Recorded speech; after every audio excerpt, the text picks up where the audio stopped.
Welcome in. It is officially Tuesday, and the Patriots are now 9-4 after beating the Buffalo Bills in a game. We've never seen a game like this, Evan. I don't know if we'll see another game like this. I mean, we've had snow games, we've had freezing cold games. There's been elements games before.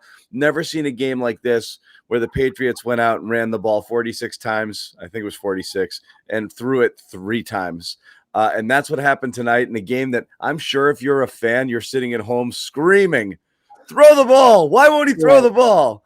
And they didn't. And it worked. And the Patriots squeak out a win, 14-10, a great win, 9-4 driver's seat in the AFC. I'll let you kind of get into everything you saw. And just for everybody wondering, Evan is in Buffalo right now. He just got out of the locker room. Bill Belichick had his little black jacket on. He was smiling. You know, this was one of Bill's greatest days. This is another notch on his belt, okay? And this goes down already, all of the chatter and the talk shows. Bill, what did Bill do? Bill won a game by only throwing it 3 times. It's another piece of his legacy. So Bill's probably the happiest guy on the planet. But again, he did what was needed to win this game, and we've seen it. We've seen them be maddeningly conservative a lot of times this year, and it's cost them games. And it felt like it could have cost them a game this time, but it didn't, and they win. And great win. Yeah, I don't think you can take anything away from a few angles to this win. First and foremost, Bill Belichick will play you any way that is necessary to win a football game. If that means throwing the football 3 times, which some of the players up at the podium talking about how they've never, not even in Pee Wee football, David Andrews said when he was 6 years old, did they play a game where they only threw the ball 3 times. So we're talking about something that is totally unorthodox, outside the box, contrarian.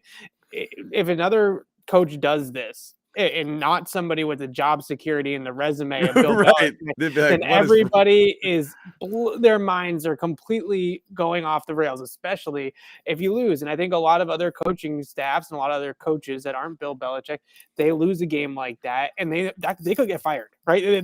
Their jobs are on the line. Bill has the job security to be able to go out there and potentially lose a game where you only throw the ball 3 times, because he knows that it's probably the best way for them to win. So you have to tip your cap off to the patience, to the strategizing, the chess match with the wind, and being able to handle the situation. The second thing I'll say, just from the players' side, this is a gritty football team. Right? This is a football team that's built to win in December and January. Buffalo is a pass-first offense with a defense that's finesse, that's lighter in personnel, that has 230-pound linebackers that everybody wants the Patriots to draft.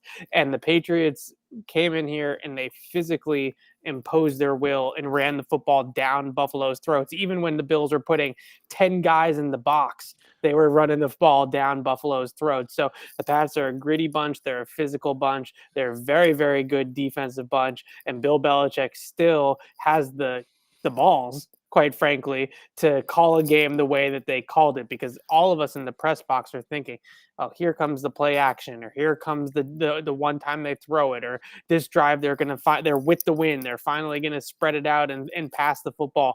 And they never wavered. They had the strategy. Mac Jones pointed to it after the game and said they knew that if they won the turnover margin, they were going to win the football game, point blank. I mean, and if N'Keal Harry doesn't actually try to head that ball into the corner of the goal, I mean, it looked like he was trying to hit it with his head. I have no idea what he's doing with his head looking out like that. A very bizarre. That could have been a big story there. The Bills got nothing going, really. So, I mean, again, the philosophy was right. Outside of that real gaff there on that punt return where you had Harry and Olszewski returning the kick and it ticks off his helmet. Bills really didn't generate anything going, getting down the field. And the Patriots played the wind game well, just in terms of what they did. And they had it going, and they had the lead in the fourth quarter with the Bills going into the wind. And you saw how badly they missed that field goal attempt there. So, it was a strategic game. It's just when you play with a margin of error that small, like the Patriots were playing, this is the same thing that happened with the loss in Miami against Miami. you do one thing that you're not supposed to do late in the game, and that could turn the whole game on its head. And luckily, they made more plays than the Bills made to win this game down the stretch for sure. So, Right. yeah, They you don't want to say they got lucky or they got away with one, because I think no, that's they not didn't. That's not right. treating it correctly, right? But with what they did was, again, they can play with this margin for error because they have Bill Belichick as their head coach. Maybe a guy like Sean McDermott could have done something similar, but you start talking about some of these other coaches around the league, they're thinking, if I call a game with only 3 pass attempts the entire game and we lose, the owner's calling me to his office the next day and I'm getting canned, right? I mean, that's got to be their mindset to a degree. And they were, with Bill Belichick, they're able to call a game that way and get away with that. And I think ultimately the Patriots knew that situationally they were going to be better in third down, red zone, at the end of the game situations there when the Bills were trying to go in to score to win the football game. They knew that they were going to be better, and they were basically counting on Josh Allen imploding to a degree. Now, I think that they thought they were going to get a game-changing turnover, a pick six or something like that put them in their own territory. They didn't end up getting that big of a play, but they were able to make the stops at the end in the red zone and hold Buffalo to 1 for 4 in the red zone. Besides, the one conversion was after the N'Keal Harry muff The punt. play after it, exactly. The other 3 trips into the red zone where they actually drove the football in there, they were able to hold them down and hold them to field goals or field goal attempts. So they basically counted on the fact that their defense was going to outsmart, outperform, out execute the Bills offense and Josh Allen in those very critical types of plays. Yeah. I liken this a lot. I mean, again, if the Bills had stopped the run more effectively, the Patriots may have been forced to do things differently. But even in drives where the Patriots went nowhere, they went right back to it the next time too. They never wavered from their game plan. As you mentioned, it takes balls to do this. There's a lot of coaches who might have come out with the philosophy, we're going to run a lot tonight, and then maybe run 60% of the time or 65% of the time. It really, really, really takes some serious commitment to do it nonstop. And I hear you got announcements back there, Evan. You're muting yourself. I don't know. They're kicking somebody off the field. I have no idea what's going on. I think there might be some trespassers on the field right now. The people in Buffalo, look, it's the press box here is in a great spot because you're right on top of the fans, right? The stand, you're right in the stands. The only thing that separates you from watching this game, like the Buffalo fans in the stands, is a pane of glass, right? They're right there. They're right there. Yeah. And when the 4th down play happened and Josh Allen's pass fell incomplete and Miles Bryant batted it down to the ground, the look on the fans' faces, the utter just frustration and disdain that did we really just lose a football game where they threw the ball 3 times the entire game? And that's How the did thing. That happen? It's such an own, and you talk about, if you read, I love, one of my favorite things doing, I've done this my whole media life. I love reading out of town papers. I love seeing what they're saying over there. Oh, they're in panic mode. Panic mode. Yeah. All week long with this game. Like, God damn it. We had 1 year. There was 1 year that they let us have. And now they're here and people are saying they're going to win and they're going to win the division. And what happened? You know, we didn't even get to enjoy it for a year, and that's it. And it was total panic. And you could see every cutaway in the stands and this and that, just kind of like, oh, please, let's not lose this game, But going back to it, the commitment there to the run was incredible.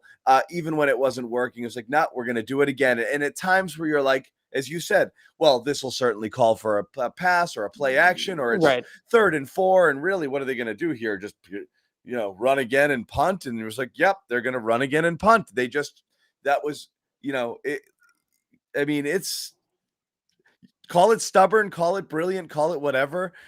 They were not moving off of that. I liken it to a good analogy is just, you're a pitcher with a good fastball and you just keep throwing it until they hit it and they make you throw something else. And the Patriots just kept throwing fastballs and that was it.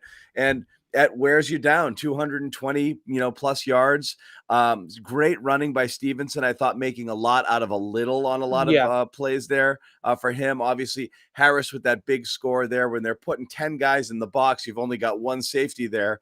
He gets through that line and he's gone. Honestly, I thought they were going to pop another one too, because it really looked like they were softening up the Bills D. As you said, I felt like either that Allen pick was coming or they were going to pop another one, because they were really, really, really pounding the ball there and finding space. And I thought they were going to get into the secondary with one more and maybe break free, with that. So all in all, good. Harris obviously went out with the hamstring, but they've got a bye now. So he was he didn't end up talking. They cycled through a bunch of people really quickly, but he was in the interview room after the game, huge smile on his face, joking around with Ramondre Stevenson and Brandon Bolden. It looked like if he had a serious injury, he would not have been in there. Let me put it to you that way. So I think that he is good, but you look at the one thing other than the defense, I do want to get to the defense here and what they did schematically against Josh Allen.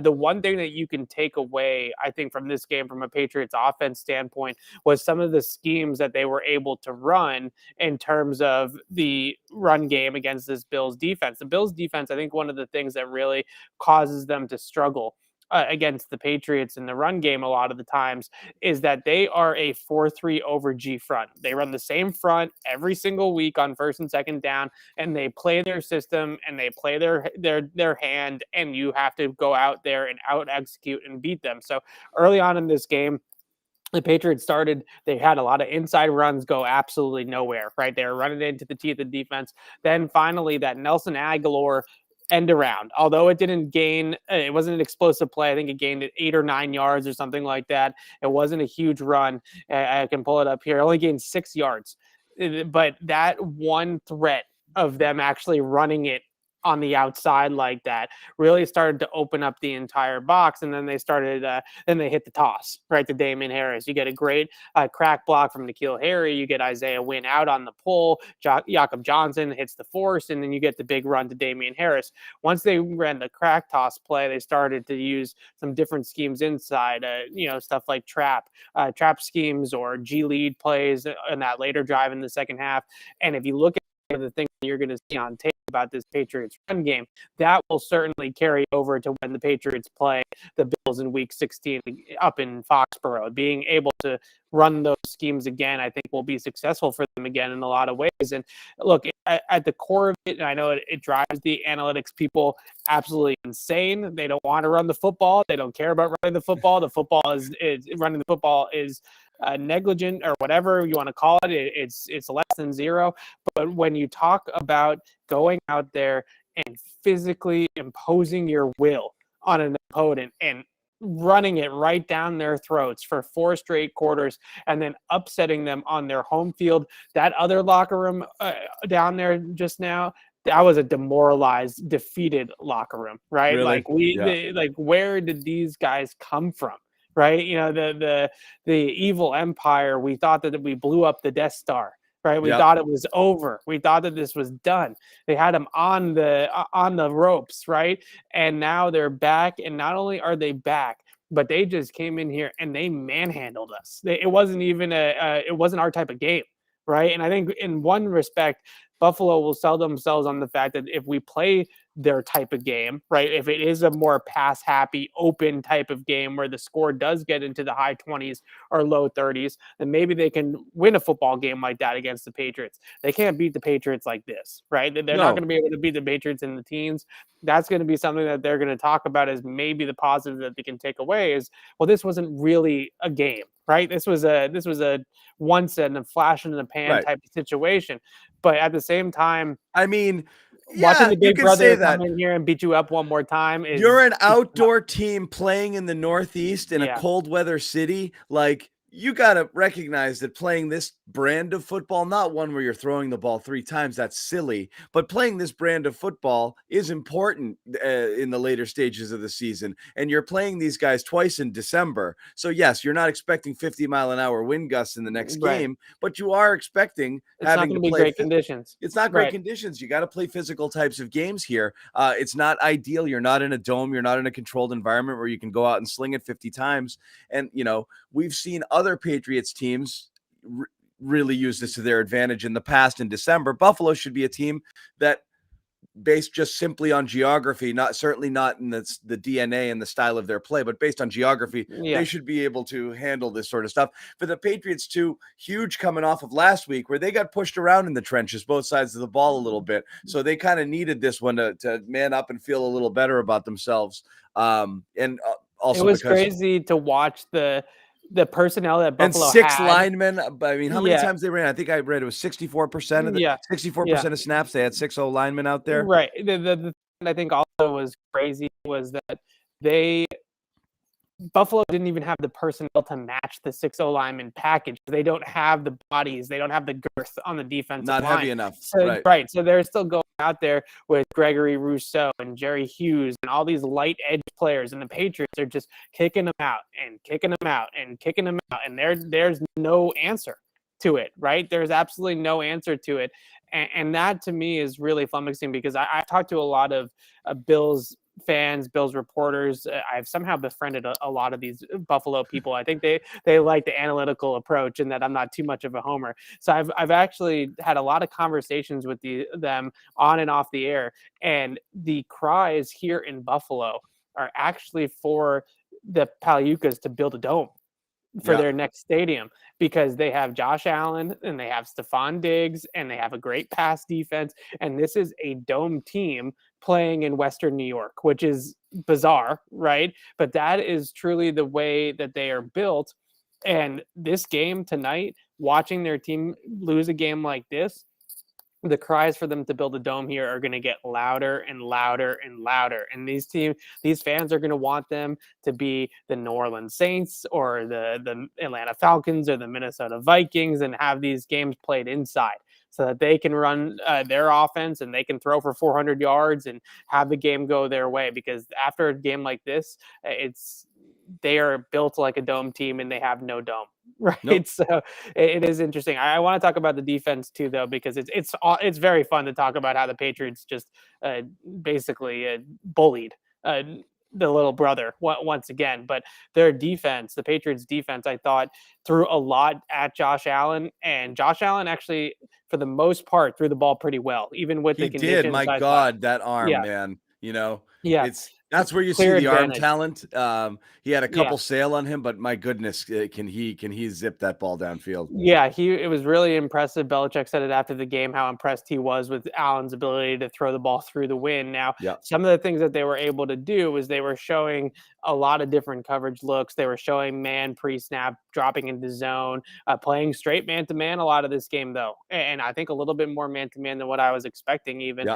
J.C. Jackson on Stephon Diggs. Adrian Phillips had Dawson Knox, Miles Bryant on Cole Beasley, and then the third receiver was taken by Jalen Mills, whether it was Emmanuel Sanders or Gabriel Davis. He took the third guy, and they were able to really go toe-to-toe with them for the most part. I thought Buffalo had some chances that maybe they didn't convert on in man-to-man situations, but for the most part, those guys battled and they did a good job, and they were able to really get after Josh Allen too with the pass rush, which was really, really the key. And whenever you're talking about good pass defense, you got to marry it together, right? It's not going to just be good coverage or just be a good rush. It has to be both.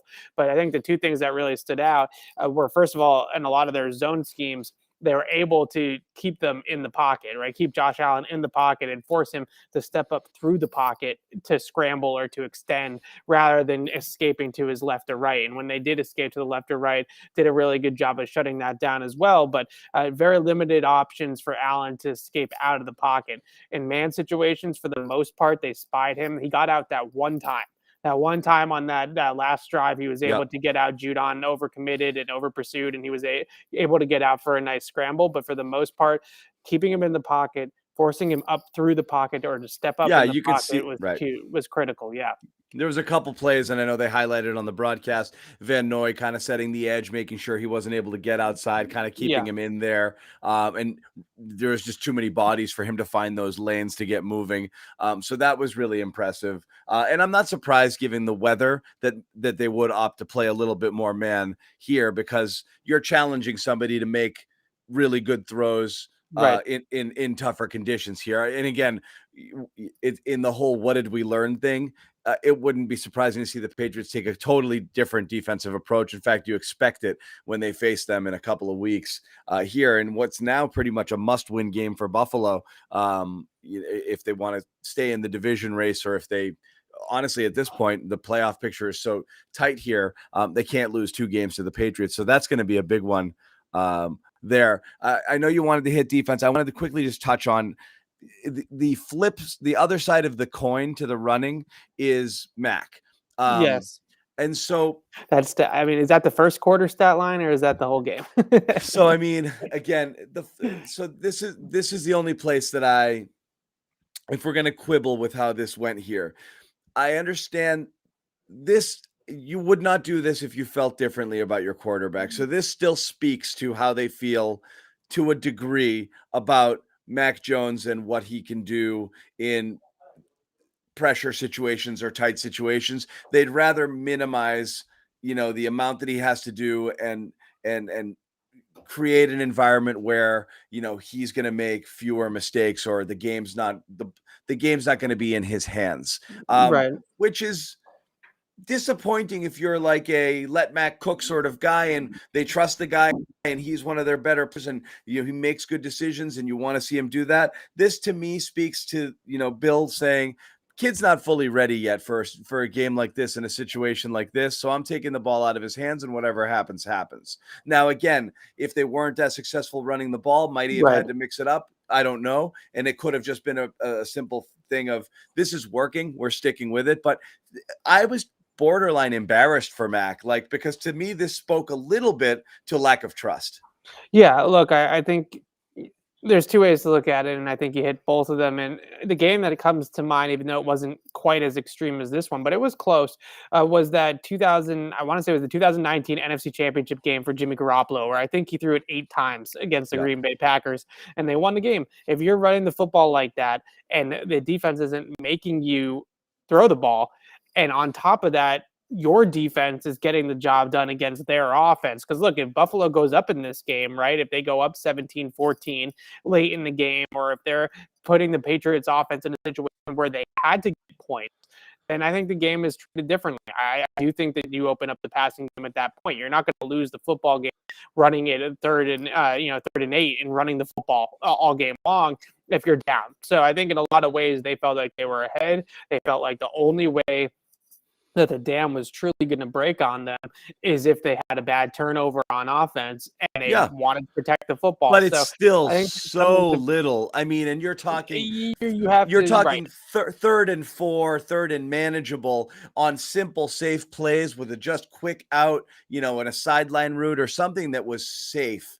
Just to run none of those, it was nope, just turn around and hand it off, turn around, a play action, something, nothing, just nothing. I mean, and again, I hate throwing trust, but it does say something that, absolutely not. We're not putting you in that situation. I don't know whether maybe that first throw he made them change their mind. The throw to John, who got away from him. He floated it to Jono and got away from him right away. Yeah. He sailed it, and they're thinking, he sails one of these over a receiver right into a DB's hands. In a game like this, I just can't have it. So I don't know. Maybe they were really, really worried about him in the elements today.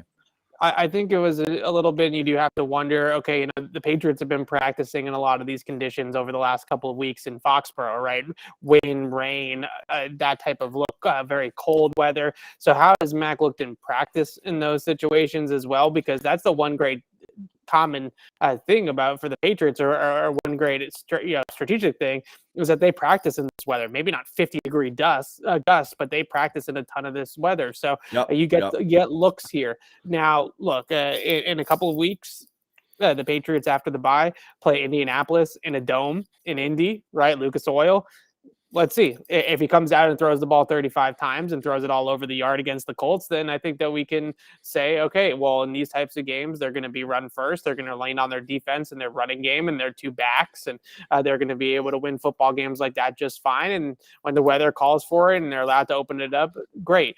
But ultimately, this is a bad weather football team. They play games in Foxborough, Massachusetts. They play games in Buffalo. They play games in New York against the Jets every single year as well, that maybe will hit later on in the season at other points in time. So at some point, you're going to have to put this game a little bit in Mac Jones's hands. He's not going to be able to win games like this very often. This was kind of, like I said at the top of the show, as great as this was, as fun as this was, as weird as it was, we are probably never going to see anything like this ever again. And that's that, right? So I think that that's how much we have to approach it. But I can't disagree with you. As much as I want to push back on you and say, "Oh, he trusts him. He thinks he can throw it in these conditions," and we just didn't call for it. Sure, it definitely says something about This is a clear example of, right, it's not just hasn't played in these types of environments where he hasn't. He's never seen weather like this in his life. Right. But on top of that, this is the difference in the arm talent, where a guy like Mac, and again, I think there's a little more arm strength to come as he gets a little older and stronger, but he's right now, he's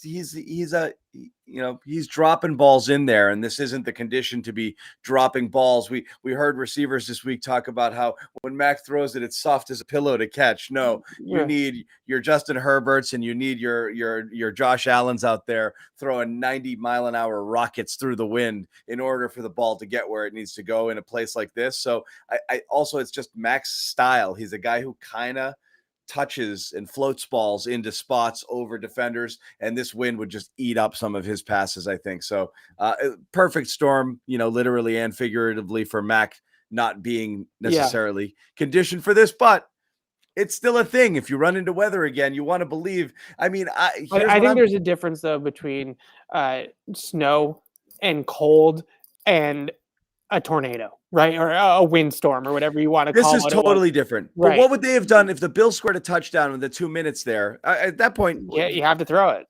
Would you just turn around and run? No, you have to throw it. Now, the one thing I will say is I think for the most part, the win was pretty consistent. But even so, Belichick said after the game that it was swirling just a little bit.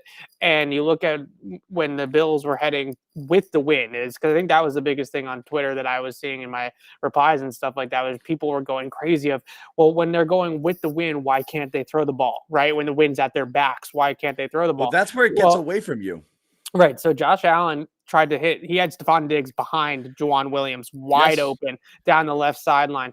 And he tried to hit him, and he wrong shouldered the ball. And it kind of fluttered and changed directions late. And it went on. I mean, that was the game winning touchdown right there. Even the hands, and he dropped it because of the wind. So even though that going another one on a back shoulder with JC Jackson in coverage, the ball just kept going. Right. He had a step. That ball is ball's there, and he's got him. In the game. Late in the game, and that floated on him too. It's actually harder to throw into the wind. I mean, to throw with the wind behind you, because that's where the balls take off on you. If you have the arm strength that Allen has, it actually is a slightly better to throw into the wind. Right. And not to take away anything from it's worse to kick. It's worse to kick into it, but it's actually easier to throw if you can zip it like Allen can. So I get that with the strategy with Mac. You're really worried that ball taken off on him when they have the wind at their backs. And not to take away from the Patriots defense, but even Josh Allen only completed 50% of his passes, right? He was 15 for 30 in this game. So even he, I think, had some bounce with the wind as well. If that is not a windy game out there and Juwan gets torched by Stephon Diggs like that, that's 6 in a normal condition type of game, right? So I think that you have to look at a lot of those types of things as well. But look, they're going to need more from Mac down the line. Mac knows it. Bill knows it. If they're going to win a Super Bowl, if they're going to contend in the AFC, they're not going to do it with 3 pass attempts. They're going to have to get more out of the quarterback than that, and that's okay. Look, you win this game. And I also wanted to mention the Patriots are heading into their bye week. Buffalo has to go play Tom Brady next week. Yep. Right. So this is looking, if you're Buffalo, lost to the Patriots this week, lost to Indianapolis a few weeks ago before this, potentially lost on Sunday to Tampa and Tom Brady. And now all of a sudden you got 6 losses on the season to the Patriots 4. That game in week 16 almost doesn't even matter, right? The Bills can win that game in Week 16 against the Patriots in Foxborough. If they go down to the Bucks, yes, Right. that's a tough one there. If the Patriots take care of business with the rest of their games, they're still going to win the division, right? So it's really something that the Bills are in a little bit of a hole here, quite frankly. And this game really puts the Patriots in the driver's seat, not only in the AFC East, but also with the 1 seed, but particularly in the AFC East now, especially when you look at the Bills having to take on Tampa next week. Yeah, and there's no doubt about that. And the it's We're asking so much for a rookie to throw more than 3 attempts in an entire game. I love that. I love that comment. I mean, look, they won the game. They did what they needed to do to win the game. But if asking too much out of a rookie is to ask him to throw look, passes, as the season goes on, your expectations change, right? right? That's what it comes down to. Is early in the year, you're looking at Mac doing anything and thinking this is good. He looks like an NFL quarterback. That's great. But now you're all of a sudden toying with the idea of being a 1 seed in the playoffs as the favorite, to possibly go to the Super Bowl. At that point, the expectation level goes up. So this isn't Debbie Downer stuff, and it isn't crapping on a guy in a victory. You want to believe that there's enough faith in a quarterback to throw more than 3 passes, regardless of the conditions, if a team is going to be a serious contender going down the line. I mean, we saw, and to flip the script, you saw what happened with a guy like Jared Goff, who had to be incredibly managed, by his coach and his team when they faced the Patriots. It was a total mismatch because he just wasn't ready. Mac's not that guy because Mac has already shown more than Goff has in his entire NFL career. Right. But it's always been about kind of just letting him find himself. And it's funny because if their record was worse, you'd probably not worry about wins and losses as much, and you just kind of let Mac play. But now that the wins really matter, you have a game like today where the game plan is to run. Sorry, kid, you're on the shelf. We'll just turn around and hand it off, and that's all we need you to do today. So yeah, that's they did what they needed to win the game. They did what they needed to do to win. But when you talk about it in general, right, in terms of a big picture view, the one analogy I always love is what Daniel Jeremiah says all the time on his Move the Sticks podcast, which is, are you a truck or are you a trailer, right? Are you the one driving the parade float, or are you the one on the trailer and getting pulled, right? And in this game, Mac was a trailer, which is perfectly fine, right? Perfectly fine. And I'm sure when I go back and watch the tape, there will be a little nuances here and there of him changing the mic point or him bringing a guy over here because he has got to block a guy over there and little things like that. And we're not going to make a huge deal out of it, but there will be little chess match type of things, I'm sure, that Mac was able to do in this game to give the Patriots an advantage of the run game. And they were able to run the football pretty much at will the entire game. There were drives where they sputtered because they were running the football, but they were pretty much able to run the football as much as they wanted, when they wanted, and that's all they needed to do, point blank. And I understand that, but eventually Mac will need to be a truck. Eventually he will need to be pull the float. Eventually. In this game, they didn't need it. Yeah, this was great. And again, going back to Bill, and again, this is, trying to think of all of like Bill's glorious moments that he's had over the time. I think this one's gonna shine on his resume a little bit, just simply based off of the numbers. We've just never seen this. The numbers are eye-popping. Going back to 1974 to see a game like this with 3 passes only, the amount of percentage. I think it was this is the highest percentage of run plays in a game this millennium, which is insane. In 21 years, no team has run the ball as much as the Patriots ran it tonight. So again, a game unlike any game that we'd seen tonight. We got some trash talk from the Bills side of things. Sean McDermott just now saying this in his press conference. Let's not give more credit than we need to give Bill Belichick in this one. So McDermott throwing some shade at Bill, which I think is fascinating, just looking at the fact that Bill just schooled you on situational football and how to handle the conditions. But look, this is not surprising to me.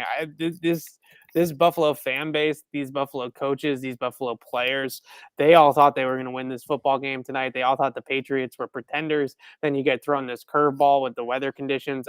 They are a frustrated bunch right now. And McDermott definitely just. Isn't McDermott like cried last year when he beat the Yeah. Patriots for the first time because he was so like it meant so much to him? Like, just chill, dude. Yeah. That's fine. Yeah. But you know what though? I get it. It is frustrating, and you could see how frustrated he was. He had an anger timeout late in the game, which was really costly, just because he was so pissed off.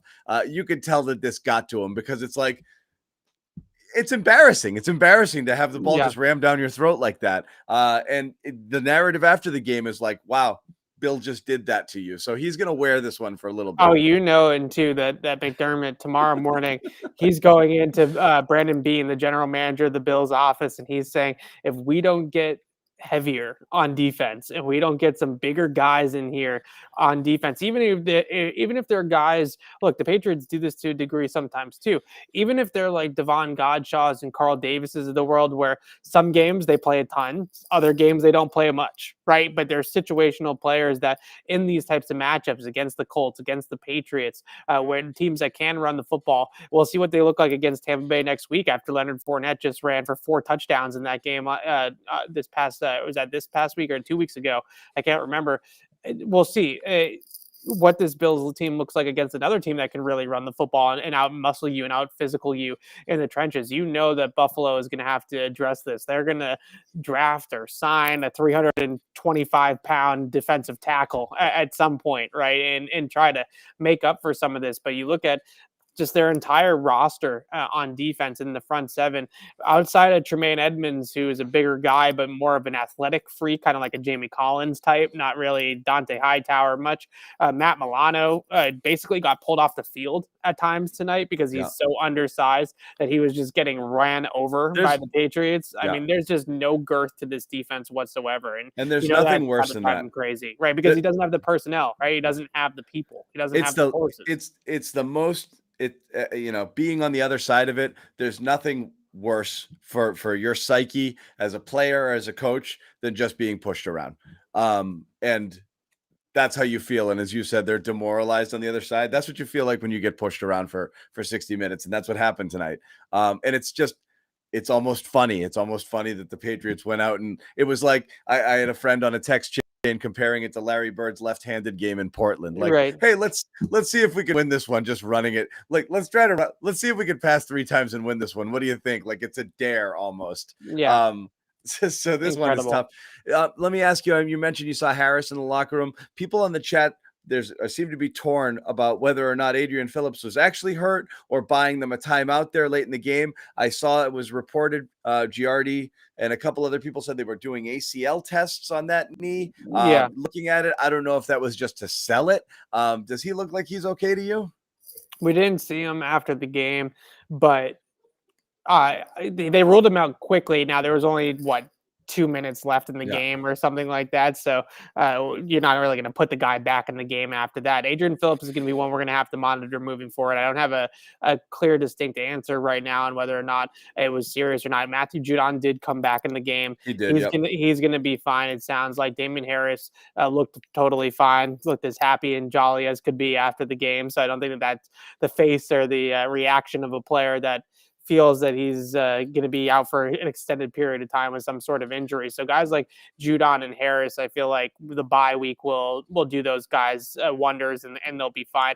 We'll have to wait and see on Adrian Phillips. That one, to me, did look pretty serious. I didn't see exactly what happened to him, but the way that he was reacting to it and the way the trainers were reacting to it was like they saw a legitimate injury happen, or he felt a legitimate injury happen. Yeah. And just the way it happened, he finished the play, walked around a little bit, and then kind of went down. It was like, after he looked like he took a few steps, it felt like a legitimate injury. That would be tough. One, because he's been pretty valuable for them back there. I thought that missing Kyle Duggar could have really been a game changer in this game. Didn't end up mattering as much just because the way that the game went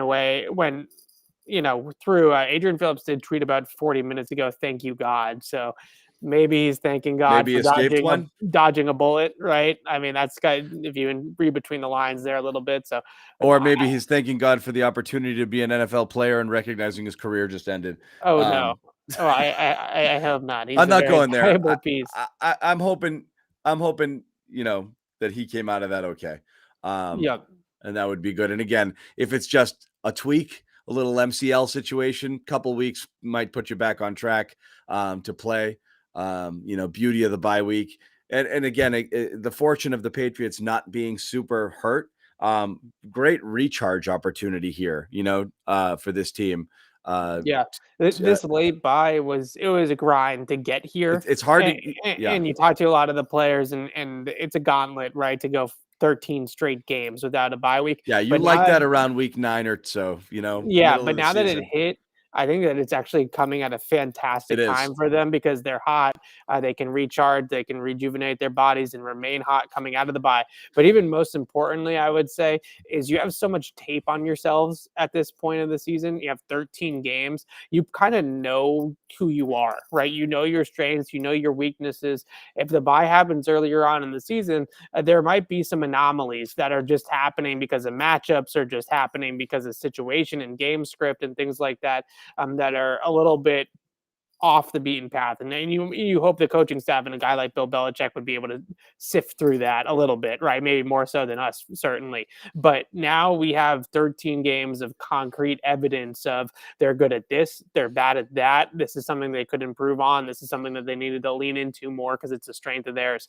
And now they can come out of the bye week and self-scout and self-evaluate even more so, and really be able to come out of this with a great identity. I feel like of this team, and know exactly what the core group of plays and fundamentals and things like that and techniques that they're good at. So it'll be fun to see how they come out after the bye, because I do think there is some hidden aspects of the playbook, maybe offensively, some things that maybe they can pull out that they haven't pulled out quite yet. Schemes certainly for Jonnu Smith, guys like Nelson Aguilar, excuse me, those types of players. Maybe there's another level to unlock, I would say, in their usage in the offense and their role in the offense. But look, this is going to be one we talk about for a long, long time. Yeah. Right. I mean, this is going to be. Remember that game where they threw Right. only 3 passes, and you're 100% right. I saw it. I saw Belichick actually in the corridor there underneath the stadium, talking to some people, and he had a huge kind of He's beaming. giddy smile on his face. Like, we just beat these guys with Can 3 you believe we passes? did that?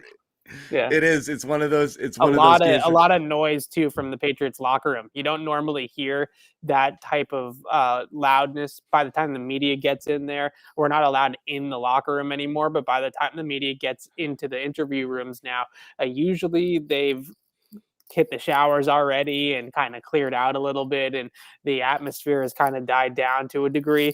Not today. You could hear tooting, hollering, screaming, hell yeses, the whole 9 yards, Yeah. right? I mean, this team is jazzed up about this win.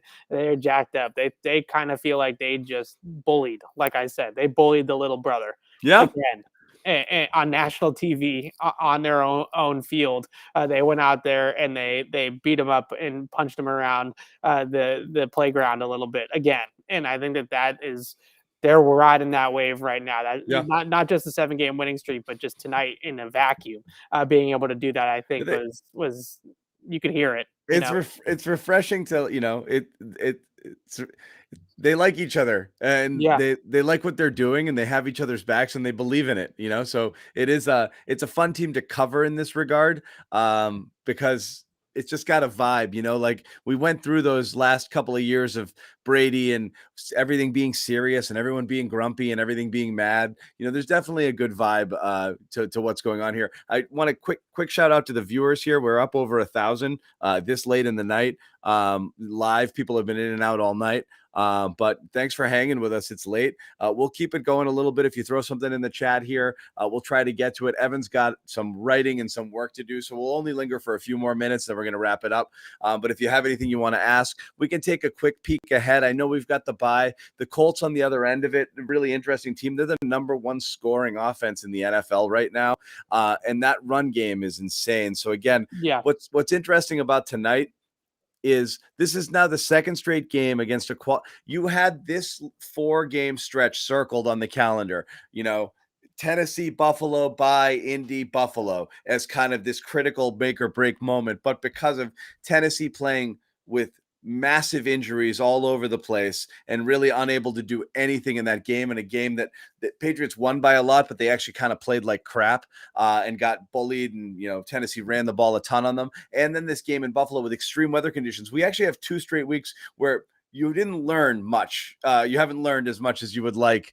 about these guys going forward. Indy's going to be an interesting one. And again, we'll have a lot of time to preview that matchup, but just quickly looking ahead to that one, your thoughts? So because I'm a degenerate, I actually watched the Bucks Colts tape from last week already this morning at the hotel waiting to come to this game because I get out in front a little bit, right? So I watched Tom Brady against this Colts defense, and I think that's a really fascinating tape to study because Belichick said it going into the Week 4 game against them. They run our offense, right? They basically run our offense, especially from a passing game standpoint.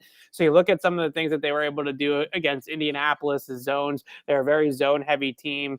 They were able to kind of flood some of those zone concepts and get Gronk, especially, had a huge game. Gronk had, I think, 140 yards or something like that against Indianapolis. So I think it's going to be a big tight ends game. You're going to want to high-low the middle of the field, get the tight end up the seam and work things off of that, right? Not just hitting Hunter Henry or Johnny Smith on a big play up the field, but then actually throwing stuff underneath at Indianapolis off of that, right? You carry the vertical. Now we're going to flood it with the slant or flood it with the under route coming underneath you. And you can't stay in both places, right? You can't take away the short pass and take away the seam. You have to pick one or the other, and playing that cat and mouse game will be helpful. Now you look at the way that they can run the ball, the way they can scheme it offensively. It does worry me a lot in this matchup because essentially they're running the 2017 Philadelphia playbook, right? This is a run-first offense that incorporates play action, RPO concepts, that sort of thing. They attack the middle of the field. They do a lot of things with their quarterback that he's sort of just we used the trucker trailer comparison earlier. He's kind of a trailer in a lot of these plays, Carson Wentz, where the scheme is doing a lot of the work for him, right? And he's just kind of hitting the open guy. And those types of teams that can really scheme it up offensively like that have given the Patriots problems in the past when it becomes defeating your chess match, right? Defeating your pieces against our pieces. So if you look at this Jonathan Taylor-led rushing attack, they can do it all. And that's how problematic too, right? You have a team that can run outside zone, or they can run trap or wham inside, or they can run some different things on they can run gap or man concepts or zone concepts. They can run RPOs, they can run play action, they can stretch you horizontally. They do a lot of things offensively that are going to give the Patriots schematic problems. They are. And again, a guy like Taylor is, he's a perfect combo because, he's a big back, but he's got breakaway speed too. So you really got to be disciplined with him. And you're right. With Wentz, it's unspectacular, but again, it's safe and it's schemed. His touchdown to interception ratio is outstanding. I think it's his outside of Kirk Cousins, he might have the best ratio in the league. It's 22-5 touchdowns to interceptions. So they really don't. They really manage that situation, and they're not putting a lot of pressure on him to win the game for them. And again, as you said, kind of similar to here. So you are looking in the mirror a little bit. It really comes down to Alex will enjoy it though, because it's another math versus real football game, right? Because Frank Reich is a huge analytics math guy. He's going to go for it on 4th down. He's going to play aggressive. They're a big too-high team, right? The too-high generation. That's a real renaissance in football right now, is playing those too-high safety shells and then inserting or buzzing the safety into the box to take away the run. But with a few weeks ago with Tampa, they obviously against Tampa, it's a totally different matchup from a receiver standpoint, right? When you have Evans and Godwin and Gronk and all these guys out there, Tampa playing too high makes some sense. But with Tampa every single time they showed too high safeties. Brady's alert, let's call the run play, right? And let's hand it off to Leonard Fournette and let's run it for 8 yards per carry. So it's going to be a really fun matchup. I think a lot of the ways this Colts defense is undersized and kind of more finesse also in some ways, just in the way that they are built. Guys like Darius Leonard, for example, reminds me a ton of like Tremaine Edmonds and Matt Milano. Super athlete, always around the football, can really fly around, but is he really the guy that's going to take on a block, right? Is he really the guy that when Shaq Mason pulls through the hole and he's going to block up Darius Leonard, is Darius Leonard going to be able to pop him and shed that block? Probably not. They're probably going to be able to run over the Colts. That's what they're going to try to do. Yeah. Yeah, no doubt. So again, we have a bye week. Evan has a ton of stuff to do. So we're gonna let him do that stuff. We will say to you, good fellows out there, again, thank you for watching. There's a ton of coverage throughout the week. What are you guys doing with the pod this week, Evan? We'll do the pod on Wednesday. We'll probably only do one this week just because of the bye, but we might try to sneak another one in there. That's fine. Okay, we'll do two. What? No, that's all good. I do want to remind people as well. We are covering the Celtics out in Los Angeles as well with late games. We've got a whole cast of characters out there. Nick, Josue, Sherrod out in LA. So for those of you Celtics fans out there, we are fully covered. Bobby, Jimmy, and I will have it covered from here, but we're going to be live after the games, as we are after all games. It doesn't matter that it's West Coast. So 2 late nights for those of you. We've got people in the UK right now saying it's 6 a.m. Well, it'll be 7 or 8 a.m. for the post-game shows and, following the Lakers. So join us for that if you want. And then, as we said, Pat's coverage throughout the week right here. Please subscribe to the YouTube channel if you haven't already, Patriots Press Pass, and check out Evan Lazar, CLNSmedia.com. We will have some stuff up on the site very soon about tonight's game. And then again, some more stuff tomorrow. And then here's the address for the YouTube channel. If you haven't subscribed, please hit that subscribe button, subscribe, do all that stuff, help support our content. It allows us to bring it to you as much as possible. Evan, last final thoughts before we go? It was weird. It was fun. Let's never do that again. That was fun. You know what, though? And I'll say this for everyone out there, we spent a year with the Patriots realizing that nothing really mattered and not having that tension and not having that kind of feeling in your stomach when you're watching the game. It's nice to have it back. This was one of those tense games that hinged on very little, and you had a playoff sort of vibe. It was super important. It mattered, and each play mattered. And you could see people were really locked into it. And obviously you can see by the number of people who hung around to watch, people are still jacked up and juiced, about the win. So yeah, good win. Good stuff. Thanks to Evan Lazar, best guy in the business as always. Again, CLNSmedia.com. Go check it out. We will see you guys. Evan will see you in a couple days with his Patriots Beat podcast. Good night.